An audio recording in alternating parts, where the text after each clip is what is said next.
નવો નોકરી પર રાખ્યો ને ત્યારે કામવાળાને ચિંતા હોય, મને કાઢી મૂકશે તો કાઢી મૂકશે તો. પણ 1 વર્ષ થઈ જાય અને બધાને એની આદત પડી જાય, પછી એ માલિક બની જાય, એના પ્રમાણે ઘરના બધા જ ચાલે, કારણ એને આધીન થઈ ગઈ. એમ જ હરિરાયજી કહે કે સેવા કરી કરી કરી કરી કરી પ્રભુને તમારી એવી આદત પાડી દો કે ઠાકોરજીને ડર લાગે કે આ ક્યાંક સેવા છોડીને જતો ન રહે. આના વગર મારા સુખનો વિચાર કોણ કરશે, આના વગર મને લાડ કોણ લડાવશે. એવી સેવા કરીને પ્રભુને આદત પાડી દો. આ જ વશીકરણનું સાધન છે. સેવા દ્વારા પ્રભુ વશીભૂત થઈ જાય છે એમ કહ્યું છે. અને એ સાધન મહાપ્રભુજી આપણને આપ્યું. સેવા રીત પ્રીત વ્રજજન કી જનહિત જગ પ્રગટાઈ પ્રગટ ભય માર્ગ રીત દિખાઈ. આ જ માર્ગની રીત છે કઈ જે વ્રજભક્તોએ રીતનું આચરણ કર્યું. અને એટલે જ પહેલા કહ્યું સેવા રીત, પછી પ્રીત કહ્યું છે. ભાવના ભૂખ્યા પ્રભુ તો ભાવના ભૂખ્યા એમ કરીને આપણે બધું મૂકી દઈએ છીએ. હું તો જે કહેતો એને કહું કે તને કહ્યું ઠાકોરજી હું ભાવનો ભૂખ્યો છું, તને પર્સનલી આવીને કે ત્યારે કઈ ન કરતો. જેને ન કરવું હોય ને લોજિકો એટલા સારા ગોતે ને કે બધાને બંધ બેસતું આવી જાય. કારણ કે આપણે તો બધાને માની એટલે સમજી લો આ કોઈનો નથી, આને કોઈનું કંઈ કરવું નથી, પણ લોજિક સારો આપે. આપણે તો બધાને માની પણ કોઈનું કંઈ ન કરતો હોય. એમ સેવામાં કંઈ પ્રવૃત્તિ ના આવતી હોય એટલે એમ કે બસ પ્રભુ તો ભાવના ભૂખ્યા, જે ભાવથી કરો એટલે બધું સ્વીકારી લે. જો આ મન અને બુદ્ધિ એટલી ચતુર છે ને, આપણે ખોટા હોઈએ ને તો એવા સારા લોજિક આપણને આપે ને કે આપણે હંમેશા પોતાની જાતને સાચા જ લાગતા હોઈએ. આ મન સૌથી હોશિયાર, સૌથી કન્વિન્સિંગ પાવર વાળું કોઈ હોય ને જગતમાં એ તો મન છે. માણસ એટલા સરસ લોજિક આપણને આપે ને કે આપણને એમ લાગે આપણે તો સાચા જ છે, આપણને તો કરવું જ છે. આ તો આ બધી પ્રતિકૂળતાઓ, આ બધા સંજોગો, આ તો બધા લોકો અનુકૂળ નથી થતા એટલે, બાકી મારે તો કરવું જ છે. એમ કરી કરીને પોતાની જાતને આ મન એટલું સાચું ઠેરવી દે કે પછી બધો દોષનો ઠોપલો સામેવાળા પર જ ઢોળવી દે. આ તો આ બધાને કારણે નથી થતું, બાકી મારે તો કરવું જ છે. પણ એ પણ ચતુરાઈ છે. ન ચાતુર્યમ પ્રયોજકમ અંતર્યામી સમસ્તાનામ ભાવમ જાનતી માનસ. એ તો સૌના મનની જાણે છે એટલે પ્રભુ આગળ ચતુરાઈ નહીં કરવી. તો રીત અને પ્રીત, ભલે પ્રેમ ના આવે પણ રીત પકડો. કાલે રીત સમજ્યા ને એ રીતથી કરો. હું તો કહું અભાવે પણ કરો, ભાવ ન જાગતો હોય તોય કરો. કરતા કરતા પ્રભુ એક દિવસ ભાવનું દાન કરશે. પણ એવી પ્રતીક્ષામાં બેઠા રહેશો કે ભાવ થાય પછી કરું, તો આખું જીવન એમાં જતું રહેશે. અને આપણો તો શું ભરોસો, એક દિવસ એવો ભાવ થયો, બીજા દિવસે ઠાકોરને જગાવવાનો કંટાળો આવે. એક દિવસ તો એમ થાય આજે 56 ભોગ સામગ્રી સિદ્ધ કરીને ધરાવી દો, અને બીજા દિવસે એમ થાય કે આજે કંઈ નથી કરવું. તો મનનું તો આવું છે. અને એટલે જ ઈચ્છા પ્રમાણે સેવા નથી થતી, આજ્ઞા પ્રમાણે સેવા થાય છે. આજ્ઞા છે ને પ્રભુની સુરક્ષા છે. હવે આજ્ઞા લીધી છે, મન નથી છતાંય કરવું તો પડશે, આજ્ઞા થઈ છે. એટલે ઈચ્છા પ્રમાણે નથી કરતા, કારણ કે ઈચ્છાનું તો શું આજે જાગે ને કાલે નાય થાય. ઈચ્છાનું તો ભરોસો શું, પણ આજ્ઞાથી બંધાયેલા આપણે બધા છે. જ્યારે પણ સેવા કરો તો મેં સેવા કરી એવો ભાવ નહીં વિચારો. આજે મેં મહાપ્રભુજીની આજ્ઞાનું પાલન કર્યું એનો આનંદ માણો. મારા વલ્લભની આજ્ઞા છે કૃષ્ણ સેવા સદા કાર્ય. આજે મેં મહાપ્રભુજીની આજ્ઞા પાડી છે, એનો સંતોષ અને આનંદ માણવો ચિત્તમાં. અને એટલા માટે રીત બી જરૂરી અને પ્રીત પણ જરૂરી.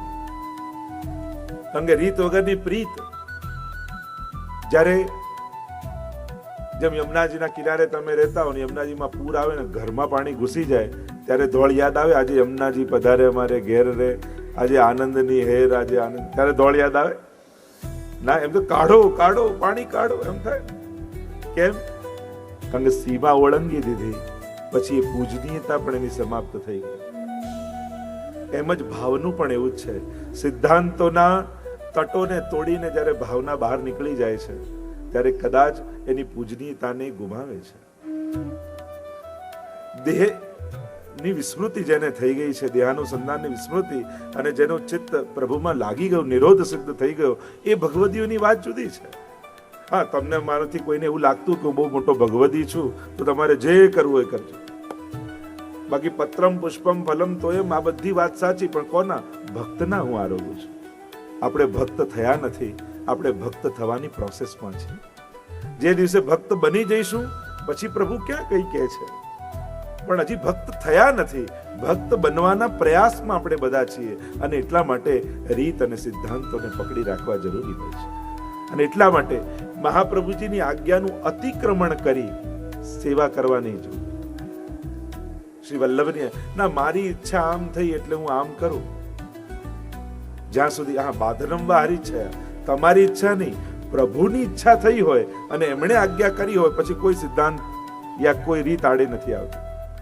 પણ પ્રભુની ઈચ્છા બાધક છે એ આજ્ઞાને, પણ આપણી ઈચ્છા નહીં. પ્રભુ આજ્ઞા કરે કે ના મારે આજે આ રોગવું છે, તું આમ કર, તો બધું બરાબર. માધવ ભટ્ટ કશ્મીરી ફૂલની સેજ ને કરી આજ્ઞાનું અતિક્રમણ કહેવાય, અને સોઈ વાગી અને તીર ખાવું પડે. તો એવા ઘણા પ્રસંગો છે. તો ગઈકાલના પ્રસંગનું સ્મરણ કરતા ખાસ એ કહીશ, રીત અને પ્રીત વ્રજજનોની એ બંનેનું અનુસરણ કરી, જો અનુકરણ પણ ભગવદીઓનું એ કલ્યાણકારી જ હોય છે. આપણે ત્યાં તો કયું માર્ગ કયો, તો મહાજનો યેન ગતા સપંથા, મહાજનો જ્યાં ચાલ્યા એ માર્ગ પર ચાલવું એ જ માર્ગ છે. અને મહાજનો કોણ? આપણા ભગવતી જનો, આપણા વ્રજભક્તો, આપણા 84,252 વૈષ્ણવો. એમણે જે માર્ગ આપણને બતાવ્યો એ માર્ગ પર ચાલવું. કારણ કે આપણે ત્યાં તો લકીર પીટવાનો ઉત્સવ છે. ગોકુલનાથજીએ કહ્યું કે સેવા તો બાપ દાદા કરે એ તો લકીર પીટતે, તો ગોકુલનાથજી એનો ઉત્સવ કર્યો કે શ્રી વલ્લભનું અનુકરણ કરવાનું સૌભાગ્ય અમને ક્યાં? આજે એમના પગલામાં પગલો મૂકી શકીએ એ પણ અમારા સૌભાગ્યનું સૂચક છે. અને એટલા માટે રીત અને પ્રીત એ જાણી, અને આજ્ઞા દરેક માટે વ્યક્તિગત હોય છે. વૈષ્ણવ માટે સભાગત આજ્ઞાઓ નથી હોતી, વ્યક્તિગત આજ્ઞા. એટલે સેવા માટે પેલા બહેનને આમ કહેલું એટલે હું આમ કરું, એ રીતે સેવામાં અનુકરણ નહીં કરવું. સેવામાં બને તો વ્યક્તિગત જઈ મળી, વાત કરી, ચોખવટ કરી અને ઓથેન્ટિક પર્સન પાસેથી મેળવવું. નહીં તો શું થાય, કોઈને મળી હોય, કોઈ વડીલને આજ્ઞા આપી, પણ એમની પરિસ્થિતિ, એમની અનુકૂળતા, એનું સ્વાસ્થ્ય, આ બધું જોઈને એને આજ્ઞા મળી હોય, એટલે એ બધા માટે નથી થઈ જતું. અને એટલા માટે સેવા બાબતની આજ્ઞા બને તો વ્યક્તિગત જઈને લેવી. દવાની દુકાનમાં બધી દવાઓ સારી જ હોય છે, કોઈ ખરાબ નથી હોતી, પણ આપણો રોગ શેનાથી જાય? ડોક્ટરે પ્રિસ્ક્રિપ્શનમાં આપણને જે લખી આપ્યું હોય એ ખાઈએ તો રોગ જાય. એમ જ છે, બધા સિદ્ધાંતો, બધી આજ્ઞા ઉત્તમ જ છે, પણ એ બધા માટે નથી. હા, તમારા માટે વ્યક્તિગત પૂછી અને એ પ્રમાણે સેવા, ખાસ કરીને સેવા બાબત, સત્સંગ અને સિદ્ધાંત બાબતની તો સનાતન મહાપ્રભુજીની આજ્ઞાઓ છે, પણ જ્યારે તમારા માથે ઠાકોરજી બિરાજે છે ત્યારે વ્યક્તિગત રૂપે બેસી મળી, પૂછી અને પછી સેવાનો આનંદ કરો. તો ગઈકાલે આ સેવા બાબતની ચર્ચા કરી હતી. અને સેવા એ આપણું સૌભાગ્ય છે, આપણો ઉપકાર નથી, પ્રભુનો આપણા પર કરેલો ઉપકાર છે. અને એટલા માટે ક્યારે પણ ઠાકોરજીને પોતાનું કરેલું ભજન, પોતાની ફેરવેલી માળા, પોતાની કરેલી સેવા પ્રભુને ક્યારે પણ ગણાવવી નહીં. આટલી સેવા કરી તોય તમે આમ કર્યું, ઠાકોરજી કે મેં તને કહ્યું તું કરવાનું. આટલી માળા ફેરવી તોય તમે આમ કર્યું, મેં તને માળા ફેરવાનું કહ્યું. પોતાના કરેલા ભજન, પોતાની કરેલી સેવા, પોતાનું લીધેલું નામ, પોતાના કરેલા સત્કર્મો પ્રભુ આગળ ક્યારે એમને ગણાવવાની. પ્રભુ તો અગ્નિરૂપ છે, જે નાખો એ બળી જાય. પાપ સ્વીકારશો તો પાપ બળી જશે, અને પુણ્ય કહી દેશો ને પ્રભુ આગળ તો પુણ્ય બળી જશે. સેવા એ તો પ્રભુએ આપણને આપેલો એક મોકો છે, એક અવસર છે. એટલે હું તો હંમેશા કહું, ભાગ્યશાળીને ભગવાન મળે, પણ સૌભાગ્યશાળીને સેવા મળતી હોય છે. પ્રભુ સેવા ગમે તેને નથી આપતા. અને એટલા માટે અહીંયા જેટલા લોકો બેઠા છે, ખાસ બધાને કહીશ, જેના ઘરે, લગભગ બધાના ઘરે ઠાકોરજી બિરાજે છે, સન્મુખ જરૂર થવું. બીજું કાંઈ તમે શૃંગાર, માળા આદિ બધું ન કરી શકતા હો તો જારી ભરો. પણ કે અમે તો ઓફિસ વહેલા જતા રહીએ, ઠાકોરજી પછી જાગે, એમ કરો, 2 જારી રાખો. તમે ભરીને સિંહાસન પાસે ભરીને પધરાઈને જાઓ, પછી જયારે ઠાકોરજી જાગશે ત્યારે તમારી જારીજી આ રોકશે. કરવું જ છે તો ઘણા બધા ઉપાયો છે. બને તો વ્યક્તિગત વલ્લભકુલ પાસે બેસી અને ચર્ચા કરો કે મારી આવી પરિસ્થિતિ છે, શું કરું, હું કેમ ભગવત સેવા કરીશ? દૂર દૂર બેઠકજીઓમાં નાઈ જારી ભરવા જઈએ, પણ ઘરે ઠાકોરજી છે એની જારી આપણે ક્યારેય ન ભરીએ. તો આ તો એક મોકો છે, એક લાભ છે, એક અવસર છે. મહાપ્રભુજીએ કેવો સુંદર મોકો, એક તક આપણને આપી છે. ભાઈઓ આમ બહુ અમારે ત્યાં તો બધું જ થાય, કોણ કરે કે ઘરવાળા, એટલે પ્રસન્ન થાય કરે તો સારી જ વાત છે. પણ દરેક વ્યક્તિએ, આપણે બધા ઠાકોરજીના સેવક છીએ અને આ મોકો આપણને ઘરે મળ્યો છે, તો કેમ નહીં આનો લાભ કેમ ન લઈએ? આ તક, આ અવસર આપણું સૌભાગ્ય છે કે વૈષ્ણવ કુળમાં આપણો જન્મ થયો છે. આપણા વડીલોએ આ ભગવત સેવા કરીને આ માર્ગને જીવંત આપણા ઘરે રાખ્યો છે, તો એનો અવસર જરૂર લઈએ. તો આ વિષયને અહીંયા વિરામ આપું. આજનો વિષય થોડું ગિરિરાજ બાવાનું સ્વરૂપ અને પછી શ્રીનાથ બાવાનું સ્વરૂપ, ચરિત્ર, લીલા, આ બધાનું દર્શન કરીશું. આ 7 દિવસનો વિવિધ વિષય સાથેનો એક સુંદર સત્સંગ, કે રોજ નવા નવા વિષય. એટલે જ મેં ગઈકાલે કહ્યું કે એક દિવસ પણ ચૂકશો એટલે ભાગવત સપ્તાહ જેવું નહીં હોય કે 3 દિવસ છે 10મો સ્કંદ આવશે ત્યારે સાંભળી લઈશું. અહીંયા તો રોજ નવા નવા વિષય છે, એટલે જે દિવસનું ચૂક્યા એ દિવસનું કહ્યું. आइए प्रवेश करते हैं गिरिराज बाबा के स्वरूप की चर्चा में. અને ત્યારબાદ, કારણ કે જેના હૃદયમાંથી શ્રીનાથજી પ્રગટ થયા છે એવા ગિરિરાજ બાબાના સ્વરૂપનું વર્ણન, એમના આધિદૈવિક, આધિભૌતિક અને આધ્યાત્મિક ત્રણેય સ્વરૂપની થોડી ચર્ચા કરીશું. પ્રાગટ્યની થોડી કથા, એનું અવલોકન કરીશું. સ્વરૂપ ભાવના, ભાવ ભાવના, લીલા ભાવના, આ બધાના પ્રમાણે આ સ્વરૂપોનું અવલોકન કરીશું. આકાર તો બધા જોઈ શકે છે, પણ સ્વરૂપ બધા જાણી શકતા નથી. વ્યક્તિને જોઈ શકાય, પણ એનું સ્વરૂપ, એનો સ્વભાવ, એનું સામર્થ્ય, એના ગુણ એ જાણવા માટે એના થવું પડે, અને ત્યારે એના સ્વરૂપને સમજી શકાય. અને ભક્તિ માર્ગમાં, પુષ્ટિ માર્ગમાં આ બંને સ્વરૂપોને, આ બંને શબ્દોને સમજવા જરૂરી છે, આકાર અને સ્વરૂપ. પુષ્ટિ માર્ગમાં આકારની મહત્તા નથી, સ્વરૂપની મહત્તા છે. લોકો આકારમાં, આજે જેમ પ્રવાહ ચાલે ને એમ થાય કે આને ત્યાં આટલા મોટા ઠાકોરજી, આને ત્યાં આટલા મોટા ઠાકોરજી, આને ત્યાં આટલા મોટા ઠાકોરજી. એટલે ઠાકોરજીનો આકાર વધારવાથી કૃપા વધારે થાય એવું હોય કે 5 ફૂટના હોય તો 100% કૃપા કરે, 2.5 ફૂટના હોય તો 50% કૃપા થાય, આવું હોય? ભગવાનનો આકાર વધારવાની મહેનત ન કરો, શ્રદ્ધા મોટી કરો. ભગવાનને મોટા કરવાની જરૂર નથી. શ્રદ્ધા મોટી થશે તો અંગુષ્ઠ માત્ર લાલનમાં પણ સાક્ષાત નિકુંજ નાયક શ્રીનાથજીનો અનુભવ થશે. સ્વરૂપો વધારવાની એ જરૂર નથી. ઘણી વાર લોકોને એ પણ દેખાદેખીમાં એમ થાય, ઓ લાલન ચિત્ર સૌ તો પધાર્યું, હવે લાલન પધરાવો, ભાઈ લાલન, હવે મહાપ્રભુજીનું સ્વરૂપ પધરાવો. હવે યમુનાજી તો બિરાજતા હોય, પેલા તો લોટીજી બિરાજે છે, હવે લોટીજી પધરાવો. ઓહો, પેલાને ત્યાં તો ગઈ ને ગિરિરાજજી બિરાજતા હતા, હવે ગિરિરાજજી પધરાવો. ભાઈ કે હવે મંદિર નાનું પડે છે, હવે તો કઈ થઈ શકે એમ નથી. તો याही में यमुना, याही में गोकुल, याही में ब्रज मंडलो, सबन ते श्री वल्लभ नाम भलो. हमारे यहाँ तो का स्वरूप निष्ठा થાય ને, જે દિવસે તમને સ્વરૂપ નિષ્ઠા તમારા સેવ્યમાં થઈ ગઈ, તો એમાં તમને ગિરિરાજજી, એમાં તમને વલ્લભ, એમાં તમને યમુનાજી, એમાં તમને વ્રજમંડલ, આ સર્વનો અનુભવ સ્વરૂપ નિષ્ઠા થવાથી તમારા સેવ્યમાં તમને થઈ જશે. એટલે બહુ વધારે ભેગું કરવાનો પ્રયાસ ન કરો, નિષ્ઠા વધારવાની કોશિશ કરો, શ્રદ્ધાને એકાગ્ર કરવાની કોશિશ કરો. 10 ફૂટ ખાડો ખોદો, 10 જગ્યાએ પાણી ન નીકળે, એક જગ્યાએ 100 ફૂટ ખોદીએ. એટલે વિસ્તાર ન વધારો, ઊંડાણ વધારો. આપણે બધા વિસ્તાર વધારવાના પ્રયાસમાં હોઈએ છીએ.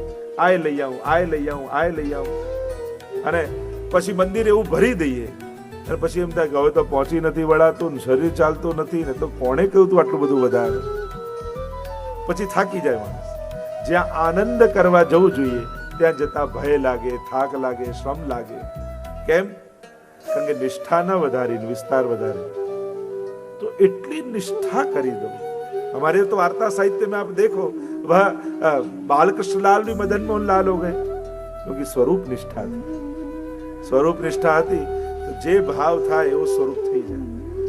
એ જ તમારે ઠાકોરજીને ધ્યાનથી જોજો ને, મહાપ્રભુનો ઉત્સવ હશે ને ત્યારે એમના મુખારવિંદમાં તમને વલ્લભ દેખાશે.